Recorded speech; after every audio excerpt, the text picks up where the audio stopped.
Is that it? Where's the car? My husband yelled when my parents gave him 600,000 rubles in an envelope for his anniversary. My brother snorted, cracked open a soda and threw it at my father's shoes. The fizz hissed over the marble like it was laughing at us.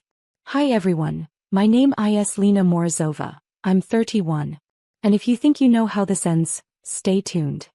Have you ever watched the people you love tear generosity into humiliation? Dad's hands trembled, still holding the envelope. Mom whispered, "It's a token, not a trade." But my husband, Dennis, scoffed loud enough for the restaurant to echo. A token? We needed a car. 600,000 won't even buy a decent used one. He said it like he was the son they never had and I was just the delivery service for his disappointment. I wanted to disappear into my tea. My brother leaned in, cruel as always. Guess he finally realized you're the charity case now. Dennis laughed. A short, sharp sound that sliced through me. 5 minutes later his phone vibrated. The screen lit his face pale blue. He went silent. Mom, he whispered into the receiver, we're both unemployed now, and there's also the apartment. My father looked up slowly. What apartment? No one breathed. Even the soda can rolled under a chair like it wanted out. Dennis didn't answer. His hands shook so hard he dropped the phone. A message blinked. Termination confirmed. Account access revoked. I picked up the phone, felt the weight of it, like holding someone's last secret. Dad's eyes met mine and for the first time I saw pity where respect used to live. Dennis grabbed the envelope again, voice cracking, "You can keep your charity." But I already knew, this moment was the spark. The beginning of a collapse disguised as celebration. The night my marriage, my family, and the illusion of loyalty all began to crumble. Quietly, beautifully, irreversibly. And beneath the table I pressed my thumb against the edge of my wedding ring, tracing the groove like a countdown. Because deep down I knew, the real gift hadn't been money. It was the truth wrapped in humiliation. Dennis didn't speak to me the entire drive home. The envelope of rubles sat between us on the dashboard like a live bomb. Every few seconds the car heater blew the corners upward, taunting him. When we reached our apartment he tossed his jacket, muttering, "Your parents made me look pathetic." I stayed quiet. Silence was safer than logic with him. He poured vodka into a chipped glass and downed it. "You knew about this, didn't you? That pathetic envelope show." "I didn't," I whispered. He slammed the glass. "Liar. You should have told me." I looked like a fool. Outside, snow pressed against the windows, the city muffled under its weight. Inside, everything cracked louder. Our voices, our pride, our illusions. He started pacing, muttering about the job loss. I heard fragments. Budget cuts. Unfair. They knew I had a mortgage. I finally asked, "What apartment was Dad talking about?" He froze. His eyes darted to the side. Not confusion but calculation. "It's nothing," he said too quickly. I stepped closer. "Dennis." He rubbed his face, exhaled. "It's under your name technically. Just temporary. My mother helped with the papers. You'll understand later." My stomach dropped. My name? He had never mentioned it. The heater clicked off and the silence grew heavy enough to break something inside me. Later that night when he fell asleep on the couch I opened the drawer where he kept the house files. Receipts, bank forms, apartment lease. Except the lease address wasn't ours. It was a new flat. A larger one. Paid in advance for a year. And under the payment record my name, forged perfectly. That night the snowstorm outside felt almost kind. Gave me time to think. To breathe. To plan. He had used my signature. My trust. My family's gift money. But he had no idea that I wasn't the same woman who once stayed silent. I looked at the ring on my finger and whispered, "You shouldn't have signed my name, Dennis." Because he'd just written the first line of his own ending. Morning came gray and cold. Dennis was gone before sunrise, leaving behind his half-empty glass and a faint smell of regret. I sat on the couch, wrapped in silence, the forged lease open in my lap. His handwriting was too confident, almost proud. Like he believed I'd never notice. The payment date was 2 weeks ago. The payer's note said, "Advance from wife's account." Except my account had been untouched. Or so I thought. I logged in. The numbers hit me like a slap. 620,000 Russian ruble withdrawn over the past 3 weeks. Every transaction marked joint family purchase. That's when my pulse stopped matching my breath. I took screenshots of everything. Then I called the bank. Mrs. Morozova, those transfers were authorized from your linked card. I linked what? Yes, the clerk said, the one ending with 74. Your husband activated it. I ended the call, the phone slipping from my hand. My reflection in the black screen looked like someone I didn't know, calm but burning inside. By noon, Dennis came home with his mother. She walked in like she owned the walls. So, she said coldly, we'll be moving to the new apartment once renovations finish. Dennis said you agreed. I smiled faintly. That's funny. I don't remember agreeing to fraud. Her eyes narrowed. Careful, dear. Marriage means shared everything. Not when signatures are forged. Dennis shifted uncomfortably, pretending to check messages. I watched him, every flinch, every guilt flicker. His mother hissed, you're lucky to have him. Most men don't involve wives in property at all. That was the sentence that sealed her fate in my story. When they left, I didn't cry. I just stared at the falling snow outside, each flake disappearing into the gray. It reminded me of trust, beautiful until it touched the ground. That night, I opened a new folder on my laptop and labeled it Exit.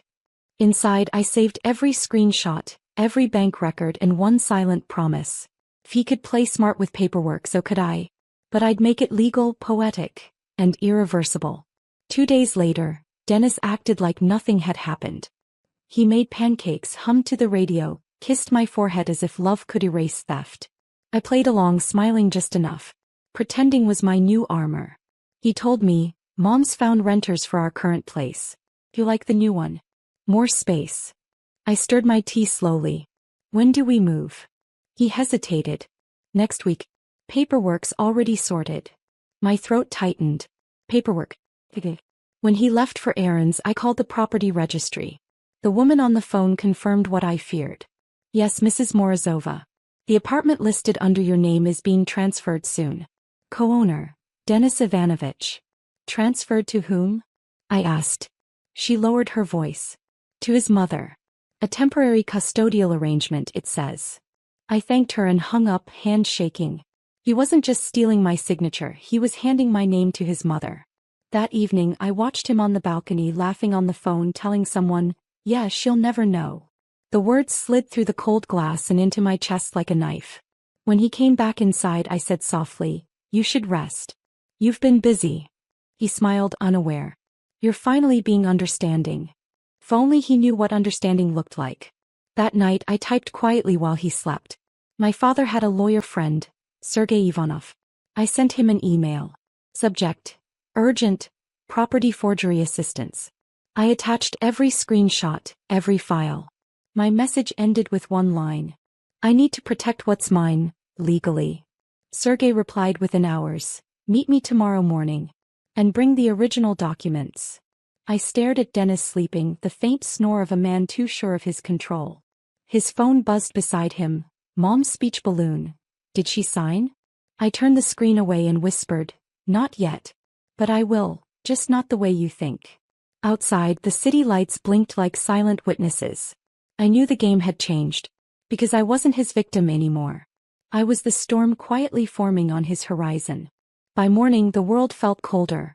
Not because of winter, but because I finally saw it clearly. Dennis brewed coffee like a husband who still had a home.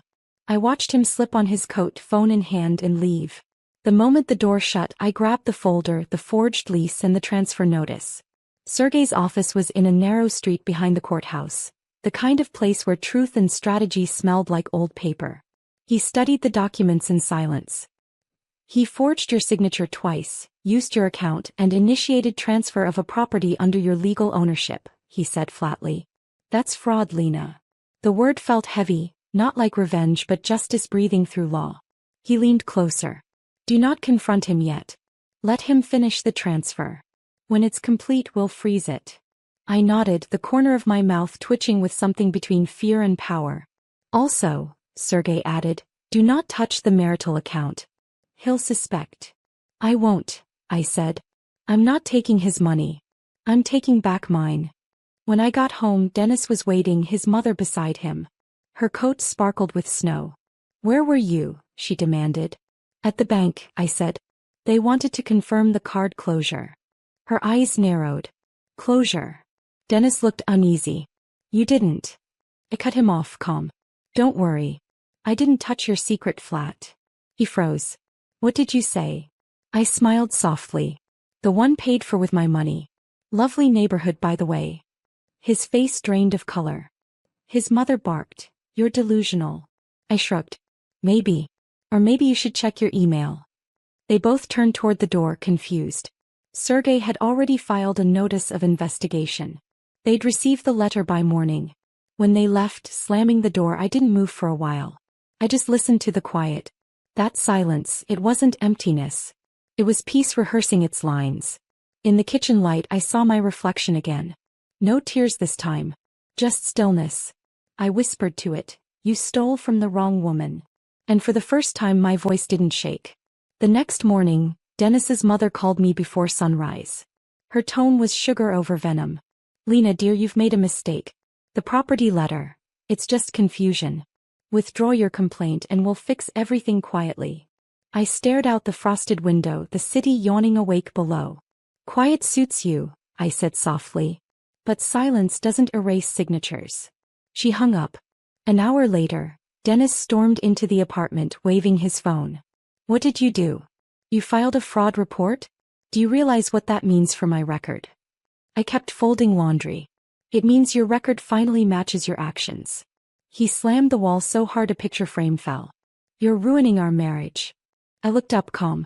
You forged it first. He paced like a trapped animal, muttering about losing everything, his job, reputation, the flat. For once he didn't mention me. I watched him crumble under the weight of his own lies, and for a fleeting second I pitied him. Then I remembered the look on my father's face when Dennis mocked him, that quiet humiliation money can't erase. That memory hardened something in me. By noon Sergey called. The property transfer has been frozen. The court granted an interim order. He can't sell, rent, or alter anything under your name. Relief flooded me like warmth after frostbite.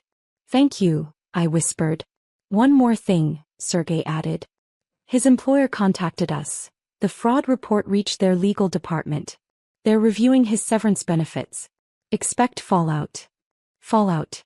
The word echoed sweetly. That evening, Dennis tried to cook dinner, desperate for normalcy. We can start over, he said, forcing a smile. I stared at him, the man who used my name to buy lies. I already started over, I said, standing. You just weren't invited. His smile cracked. I took my coat, stepped into the hallway and closed the door behind me. For the first time in months, the air didn't feel stolen. Downstairs, snow kept falling, pure and indifferent, washing the city clean one flake at a time. And I walked toward the courthouse, ready to finish what he began. The courthouse smelled of old paper and cold truth. Sergey met me on the steps, coat collar turned up, briefcase in hand. It's progressing fast, he said. They traced the signature on the lease to Dennis's personal device.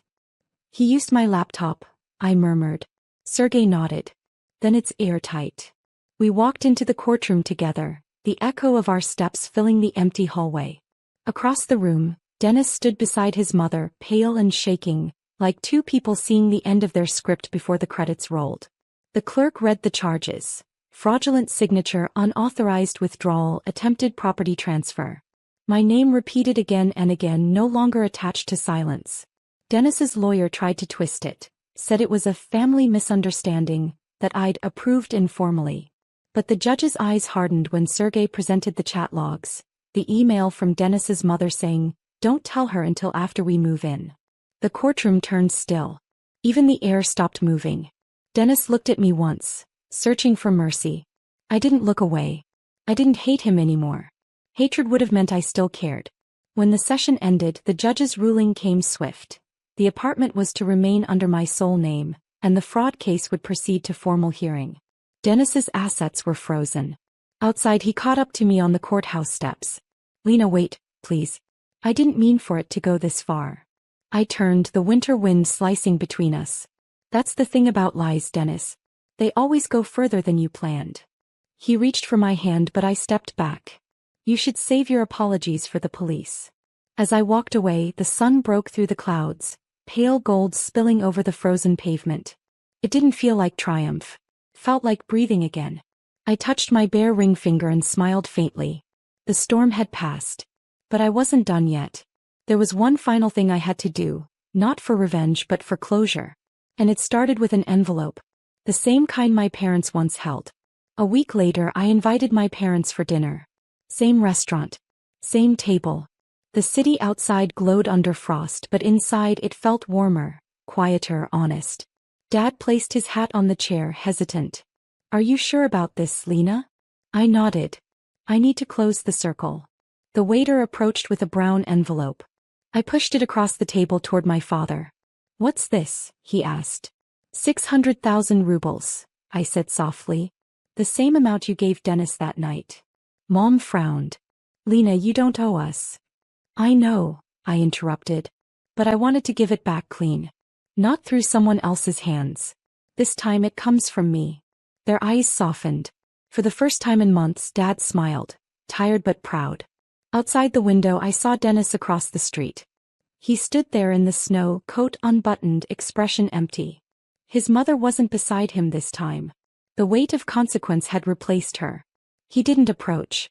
He just looked, maybe for forgiveness, maybe for something to hold on to.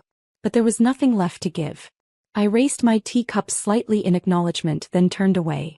When I left the restaurant, the air smelled of snow and closure. Sergey had finalized everything. Dennis's forged transfers nullified, his accounts frozen, and the apartment legally restored under my name. He'd agreed to a settlement that forbade contact. Outside, I stopped at the corner where it all began, the same spot where he once shouted about the car. Now he had no car, no job, no lie to drive forward. And I had something better. My peace. As I walked home, the snow glittered under the streetlights, each flake falling like a promise kept. I unlocked my apartment, closed the door gently, and whispered to the empty room, "You tried to build a future on my name. I just reclaimed it." I placed the empty ring box in the drawer beside the old envelope and smiled. The story had ended where it started. Only this time I was the one holding the pen.